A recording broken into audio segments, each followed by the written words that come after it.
विधानसभा में बोलेंगे तो विधानसभा में बोलेंगे, ठीक है, विधानसभा में बोलो।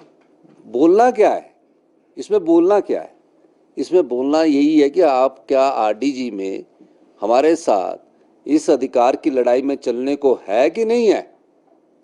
तो दुविधा में फंसी हुई भारतीय जनता पार्टी लग रही है, क्योंकि ये क्लियर नहीं कर पा रहे। अगर उन्होंने बैठक में आना था तो आरडीजी पर अपना स्टैंड क्लियर करना था कि नहीं, हम आरडीजी के साथ है या नहीं है। अब इस दुविधा में निकलने के लिए उन्होंने बहाने पकड़ लिए कि सीपीएम हमको बोल रही है कि आप चलो, राठौर साहब को बोल दिया, आम आदमी पार्टी को बोल दिया। और मैंने कहा कि चलो, अब सब लोगों ने बोल दिया, लोकतंत्र में है तो मुझे भी बोलने दो। नहीं कहते, आपके बोलने से पहले ही चले जाना है। तो अब क्या कर सकते हैं, हमारे से बोलने से ही पहले चले गए। लेकिन क्या प्रदेश हित बड़ा है कि कुर्सी हित बड़ा है? सवाल ये है। आज प्रदेश हित के मामले हैं, कुर्सी हित नहीं है। और ये जो सोचकर चलें कि कुर्सी हित बड़ा है, ये प्रदेश की जनता के हितों के साथ कुठाराघात है। ये समझ ही नहीं पा रहे हैं। ये सोच रहे हैं कि हम, या तो इनकी बोलने की ताकत भारतीय जनता पार्टी के आंतरिक लोकतंत्र ने खत्म कर दी है, मुझे ये लगता है। क्योंकि ये इनकी ताकत जो है खत्म कर दी है। ये तो महसूस कर रहे हैं कि गलत हुआ है, आरडीजी बंद तो नहीं होनी चाहिए, लेकिन बोले कौन? ये बोलने को तैयार नहीं है। फिर गिना देते 4 लेन बन रहे हैं, इतने लेन बन रहे हैं, ये इतने लेन बन रहे हैं। इनके लिए थोड़ी है, ये तो आपके एमएलए हर दिन 3 साल से बोल रहे हैं। अगर ये मेरी बात सुनते तो मैं इनसे पूछता कि आप आरडीजी में हमारे साथ चलने को तैयार है या नहीं है। नहीं है तो भी अपना स्टैंड क्लियर कर दीजिए। हमने तो लड़ाई लड़नी है, हमारी तो चुनौती है। और हर चुनौती को हम लड़ाई समझ कर नहीं लड़ते हैं, हम युद्ध समझ कर लड़ते हैं, साम दाम दंड भेद के साथ लड़ते हैं। ऐसी बात नहीं है। और प्रदेश की हित की लड़ाई तो हम सब लोग सीपीएम के साथ, आम आदमी के साथ, प्रदेश के हित के लिए हम सब कुछ करने, सर्वहित है हमारा प्रदेश हित, हमारा कुर्सी हित नहीं है। और प्रदेश हित की बात जब आती है तो हम सबसे पहले लड़ने के लिए तैयार रहते हैं। तो इस संदर्भ में जब ये बात नहीं सुनी इन्होंने, तो मैं जयराम जी से पूछता कि जयराम जी, आप बताइए, 15th फाइनेंस कमीशन ने हमें आरडीजी दी, वो गिनाने लग गए कि आरडीजी मोदी जी ने 14th फाइनेंस कमीशन में इतनी दी, 15 में इतनी दी, वो गिनाने लगे। वो फिर उनसे ही पूछा जाता कि जो अगर मोदी जी ने इतनी हमारे को आरडीजी दी, ये वित्त योग देता है on the recommendation of government.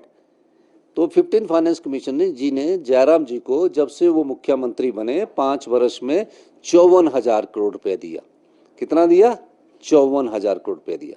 मेरा को 11 दिसंबर 2022 के बाद 1 जनवरी 2023 से लेकर आज तक, जो अभी हमारा 31 मार्च 2026 को वित्त वर्ष खत्म होगा, टोटल आरडीजी 17,000 करोड़ रुपए मिलेगी।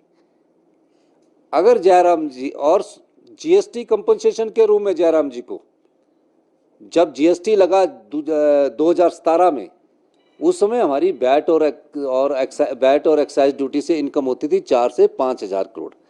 जीएसटी लग गया, सरकार की कॉम्पिटेंस ऑफ टैक्सेस की पावर ही कम हो गई, हमारी पावर ही नहीं रही।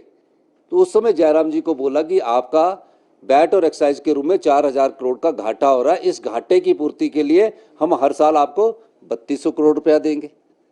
3200 करोड़ रुपया देने के हर साल उनको देते रहे। जून 2022 में वो 3200 करोड़ रुपया बंद हो गया, यानी कि 5 साल में 16,000 करोड़ जीएसटी कंपनसेशन सेस के में मिला। 54 और 16 70,000 करोड़ होता। 76,000 करोड़ रुपए का हमारे पर लोन छोड़कर चले गए।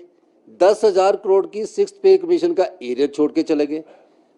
हमने ये बात भी करनी थी, अगर ये ऐसी बात है, अगर आप उस 70,000 करोड़ में से 40,000 करोड़ रुपया लोन का वापिस कर देते तो हम उस डेट ट्रैप में ना फंसते जो अगले वित्त वर्ष में हमें लोन मिलेगा 10,000 करोड़ और वापिस करना पड़ेगा 3,500 करोड़ अपने रिसोर्सेज से। तो वित्तीय कुप्रबंधन किनका है? वित्तीय कुप्रबंधन भारतीय जनता पार्टी का, सरकार का रहा। और जिसको 17,000 करोड़ रुपए मिल रहे हैं उससे सवाल पूछ रहे हैं भारतीय जनता पार्टी के एमपी भी, जो बिल्कुल वित्तीय अनुशासन के अनुसार सभी योजनाओं को लागू कर रहा है। 70 साल से ऊपर का एरियर दे दिया गया है। 1/1/16 से लेकर 31/1/22 तक का 31/1/22 तक का हमने 4th क्लास का 70% का एरियर दे दिया है। तो वित्तीय अनुशासन हुआ ना, और कुशल वित्तीय अनुशासन के द्वारा ये सब हुआ। 17,000 करोड़ है। अगर मुझे ही वो 40,000 करोड़ मिल जाता तो प्रदेश के लोन को मैं आज आधा कर देता। लेकिन परिस्थितियां जो भी हो, हमें परिस्थितियों से निपटना भी आता है। और मैं ये कहना चाहता हूं कि भारतीय जनता पार्टी का इस प्रकार का व्यवहार प्रदेश हित में नहीं है।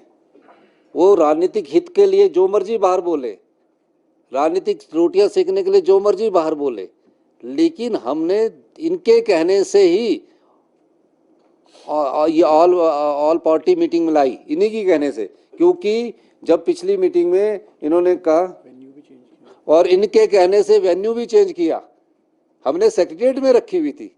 हमने फिर सीपीएम को बोला कि आप पीटर ऑफ आइए, आम आदमी के पार्टी के पास आइए। ये सिर्फ इसलिए आए दिखाने के लिए। अरे ये तो गलत बात है ना, दिखाने के लिए आए, उसके आधे बोलते भी कुछ नहीं है और विरोध करके चले जाते हैं। तो प्रदेश के हित का विरोध जो पार्टी करेगी, क्या आप समझते हैं हिमाचल की जनता नहीं जानती है कि आप मीटिंग में आए और अपनी विरोध करने के बाद यहाँ से उठकर चले गए? आपको इस बात का जवाब देना पड़ेगा कि सारे आम आदमी पार्टी वहाँ थी, सीपीएम वहाँ था, बीएसपी वहाँ थे, वहाँ से आप बिल्कुल सरकार की बात सुनने के बगैर ही चले गए। और सबने अनुरोध किया, मैंने भी अनुरोध करना था, हम आपके नेतृत्व में भी अपना सरकार का अहम छोड़कर भी जाने को तैयार है। जबकि मुख्यमंत्री का एक प्रोटोकॉल होता है, मैं उस प्रोटोकॉल के बगैर भी इनके नेतृत्व में जाने को तैयार था। वो मौका ही नहीं दिया। आज ये प्रदेश के हित पर कुठाराघात है। हिमाचल प्रदेश सरकार की ओर से, विशेष तौर से मुख्यमंत्री जी की ओर से आग्रह हुआ था कि सर्वदलीय बैठक का आयोजन किया जाए। जी हमारे साथ में माननीय विधायकगण भी साथ में थे और मैं भी उसका हिस्सा बना। विषय था कि रेवेन्यू डेफिसिट ग्रांट के कारण जो फाइनेंशियल क्राइसिस हिमाचल प्रदेश में आने वाले समय के लिए जो दिख रहा है, उस सारे में हम किस प्रकार से आगे बढ़े, किस प्रकार से हम केंद्र सरकार से रेवेन्यू डेफिसिट ग्रांट को फिर पुनः बहाल करके जो है हिमाचल प्रदेश की आर्थिकी में जो सहयोग होता है उसके लिए रास्ता निकालें। लेकिन सारी बातों को लेकर के जो प्रेजेंटेशन फाइनेंस सेक्रेटरी के माध्यम से दी गई, उसमें भी बहुत सारे फैक्ट्स जो है वो मिसलीडिंग है। और इसके अतिरिक्त मैं ये भी कहना चाहता हूं कि इस प्रकार के माहौल के लिए मुख्यमंत्री जी ने वातावरण ही पहले दिन से रखा नहीं कि हम मिल करके हिमाचल प्रदेश में काम करें। प्रदेश सबका है, ना कांग्रेस का है, ना भाजपा का है, ना सीपीएम का है, ना सीपीआई का है, सबका हिमाचल वासियों का है। फिर भी हम हिमाचल हित को लेकर के सरकार का पक्ष क्या है, रेवेन्यू डेफिसिट ग्रांट पर आपने विचार क्या किया है, इस सारी चीज को जानने के लिए आज इस बैठक में शामिल हुए। लेकिन फिर हट फिर करके कि अधिकार और केंद्र सरकार, इन सारी बातों के बीच में ही बात रही कि हमको गलत किया गया, ये रेवेन्यू डेफिसिट ग्रांट बंद कर दी गई। और उसके कारण जो है शब्दों का भी कई जगह ऐसा चयन हुआ जिसके कारण व्यवहार के, केंद्र सरकार के व्यवहार के बारे में भी बातें कुछ लोगों ने टिप्पणी की, उस पर मैं बहुत ज्यादा जाना नहीं चाह रहा हूं। लेकिन हमारा मत बड़ा स्पष्ट पहले दिन से है कि हिमाचल प्रदेश में रेवेन्यू डेफिसिट ग्रांट को 11वें वित्त आयोग, 12वें वित्त आयोग, 13वें वित्त आयोग, 14वें वित्त आयोग, 15वें वित्त आयोग में हमेशा एक लाइन में कहा जाता रहा कि रेवेन्यू डेफिसिट ग्रांट हम बंद करने की दिशा में जाना चाहते हैं। प्रदेश अपने संसाधन खड़े करे और संसाधन खड़े करने के साथ साथ में खर्चे कम करे, और ऐसे में जो केंद्र पर आधारित आप लोग ना रहित रेवेन्यू डेफिसिट ग्रांट की तरफ मत देखिए। और पिछली बार अगर मैं 13वें वित्त आयोग की बात करूं, 30th फाइनेंस कमीशन में आपने देखा कि मनमोहन सिंह जी की सरकार थी, कांग्रेस की सरकार थी, जो 2010 से 2015 तक रहा। सीधा रेवेन्यू डेफिसिट ग्रांट जो है वो कई हजार कम करके जो है 7,800 पर आ गई थी। उस वक्त भी हिमाचल प्रदेश में आर्थिक संकट था, लेकिन ऐसा रोना धोना नहीं हुआ। जो वर्तमान में जो आरोप प्रत्यारोप लगाने की कोशिश हो रही है सरकार की ओर से, तैयारी की गई सारी सिचुएशन को हैंडल करने के लिए, और सिचुएशन के दौर में से हिमाचल आगे बढ़ा। 14th फाइनेंस कमीशन में 40,000 करोड़ रुपए हिमाचल प्रदेश को मिला। कौन थे उस वक्त केंद्र में सरकार में? 15 से 2000 का मोदी जी प्रधानमंत्री बने। हाईएस्ट रेवेन्यू डेफिसिट ग्रांट उस वक्त हिमाचल प्रदेश को मिली। और हिमाचल प्रदेश में सरकार किसकी थी उस वक्त? कांग्रेस पार्टी की सरकार थी। इस बात को भी आपको मानना पड़ेगा। और उसके बाद 15th फाइनेंस कमीशन में जब मैं मुख्यमंत्री था 2020 से 2025 के लिए जो फाइनेंस कमीशन बैठा, उस वक्त रेवेन्यू डेफिसिट ग्रांट के लिए यहीं पीटर हॉफ में जब प्रेजेंटेशन दी तो बिग नो कहा चेयरमैन फाइनेंस कमीशन ने कि नहीं होगा, बहुत मुश्किल है।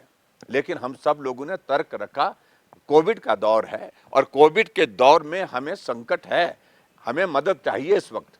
और पूरे देश भर में उन्होंने कहा कि कोविड हिमाचल प्रदेश में नहीं है, पूरे देश भर में कोविड है, देश की आर्थिकी भी कमजोर हुई है। लेकिन उसके बावजूद तर्क के साथ बात रखी और उसमें हमको रेवेन्यू डेफिसिट ग्रांट जो है अच्छा मिला, 37,200 करोड़ रुपीज, 37,200 करोड़ रुपीज का मिला। और वो पूरे देश भर में वन ऑफ द हाईएस्ट इसमें रेवेन्यू डेफिसिट ग्रांट की इसमें आया था उस वक्त। लेकिन एक बात उन्होंने कही कि आपकी बात, हमने कहा था एक ही बात को, एक झटके में मत करो खत्म, आप एक झटके में खत्म मत करिए। और ऐसे में फाइनेंस कमीशन ने उस वक्त किया कि हम इसको टेपर डाउन करते हैं। उन्होंने टेपर के रेवेन्यू डेफिसिट ग्रांट की ओर से बड़ा क्लियर कट एक इंडिकेशन था फाइनेंस कमीशन का कि आने वाले समय में रेवेन्यू डेफिसिट ग्रांट जो है बंद करने की दिशा में केंद्र मन बना रहा है। तो क्या प्रदेश के अधिकारियों को मालूम नहीं था कि रेवेन्यू डेफिसिट ग्रांट जो है वो टेपर डाउन कर दी गई है और बंद करने के लिए हमेशा कहा जा रहा है, हर फाइनेंस कमीशन के इसमें रिकमेंडेशन में कहा जा रहा है, ऐसी सूरत में प्रेपरेशन करनी चाहिए। आप सरकार में बने, पहले दिन आपने सरकार बनने के बाद हमारे भारतीय जनता पार्टी के सरकार के जो डेवलपमेंट के इंस्टीट्यूशन थे वो बंद कर दिए। आज तक 2000 संस्थान हिमाचल प्रदेश में बंद कर दिए हैं। हिमाचल प्रदेश में जो हमारी स्कीम्स थी, उन स्कीम्स को आपने एक एक को जो है स्टार्व किया, उनको एक एक को बंद किया है और अपनी योजनाओं के लिए आप पैसे खर्चने के लिए आगे बढ़ रहे हैं। ऐसे में कुल मिलाकर के ये पॉलिटिकल कंजम्पशन के लिए ही सारी चीजें की जा रही है। रास्ता अब जो है ठीकरा फोड़ने के लिए क्या निकाला जाए ताकि भाजपा के सिर पर ठीकरा फोड़ा जा सके। मैं सब तो नहीं, मैं आपको बता रहा हूं एक बात को लेकर के। और ऐसे में जो कुल मिलाकर के अपना पक्ष हमने रखा कि आपका एजेंडा क्या है, आप चाहते क्या है, क्लैरिटी इनको नहीं आ रही है कि करना क्या। अधिकारी जो प्रेजेंटेशन दे रहे हैं और मुख्यमंत्री उनकी ही प्रेजेंटेशन को कॉन्ट्राडिक्ट कर रहे हैं। फैक्चुअल पोजीशन क्या है? आपके प्लानिंग की बैठक में भी के बाद जो एक बैठक रखी थी जिसमें विधायक बुलाए थे, कुछ पॉलिटिकल कुछ और भी बुलाए थे, कुछ शायद मुझे जर्नलिस्ट बुलाए थे शायद मेरे ख्याल में 8 तारीख को। हाँ, तो उस दिन भी यही हुआ, जो प्रेजेंटेशन अधिकारी ने दिए, फाइनेंस सेक्रेटरी ने दिए, उसको कॉन्ट्राडिक्ट मुख्यमंत्री जी करते हैं। बाद में कहते हैं कि नहीं देखिए वो तो उन्होंने कहा, लेकिन हम तो पॉलिटिकल डिसीजन आखिरकार जो है वो मुख्यमंत्री करता है, फाइनेंस मिनिस्टर करता है, गवर्नमेंट करती है। और कल भी कैबिनेट की बैठक में प्रेजेंटेशन होने के बाद फिर बाद में जब पूछा गया तो फिर यही कहा मंत्री महोदय जी ने, जो पार्लियामेंट्री अफेयर मिनिस्टर, उन्होंने कहा कि नहीं, अधिकारी पक्ष रखते हैं, अपनी बात रखते हैं, लेकिन फैसला सरकार लेती है। आप फैसला करें, आप तय करो क्या करना है। लेकिन ऐसी बातों को लेकर के सिर्फ और सिर्फ जो चीजें की जा रही है पॉलिटिकल कंजम्पशन के लिए की जा रही है। ठीकरा भाजपा के सिर पर किस प्रकार से फोड़ा जाए, इसलिए हमने आज जो है अपनी बात रखी और हमारी पार्टी की ओर से पार्टी अध्यक्ष जी ने रखी।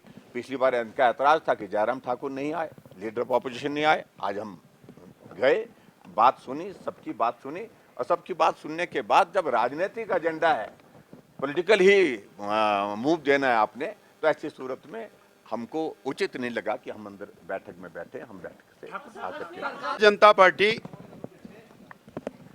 सदैव प्रदेश के हित में खड़ी है, खड़ी थी और खड़ी रहेगी।